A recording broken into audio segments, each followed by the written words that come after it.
Mike G from the basement again. You know, my mental illness has had a continuity since age 10, at least, when I first started writing. There's always been the contempt for authority and depression and self-deprecation and urge to be the hero and also the martyr. So I'll read my childhood piece written in 5th grade called Attack of the Giant Radioactive Grapes. One day in May, Mrs. Vogue and her class decided to go to an uncharted island. They went in the only boat that would be dumb enough to take them there. There's the boat. It took 2 weeks to get there. When we were 1 mile away from the island, they threw us off the ship, so we started to swim to the island. Here we are swimming, being booted off by the evil people. Then a school of sharks and whales came after us, so we swam for our lives. But Danny got a cramp. No more Danny! When we got to the island, only 10 people were left. Mrs. Vogue, my teacher, was in a shark. There's poor Danny and Mrs. Vogue. The 10 people were Joe, Jimmy, Greg, Moose, Paul, Steph, Cheryl, Lisa, Patty, and I. We started looking for food. Then we saw a boat on top of a mountain.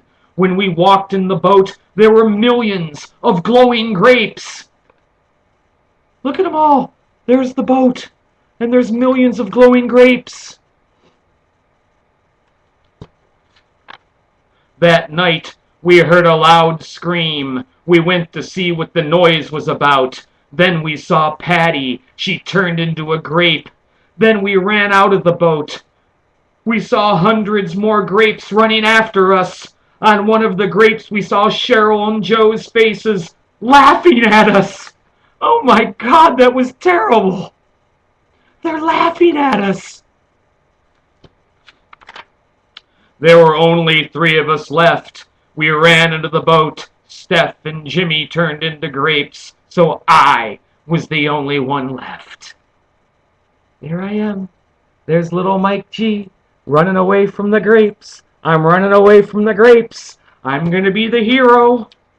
Then I saw a helicopter. It dropped a rope for me, but the giant radioactive grapes climbed up the rope and ate the helicopter. Then they surrounded me, millions of them. The only thing I had left to do was to swim. Oh my God, there I am swimming, and they're eating the helicopter. I swam for 2 months. Then I saw land, but a whale swallowed me. I almost died. I was in there for 120 years. Then I got an idea. I got some wood and found a match, lit it, and threw it into the wood and made a fire. Thank God for ideas. I burnt a hole through the whale and swam out. When I got back, I found out I was radioactive, and they put me in a locked room. Welcome to Japan. The young Mike G, prescient, has a goatee even then. I am still here. My face is turning purple, and I'm growing vines. So now you know that my mental illness has had a continuity, and really there's not much to worry about. Love you all till next time. This is Mike G signing off from the basement.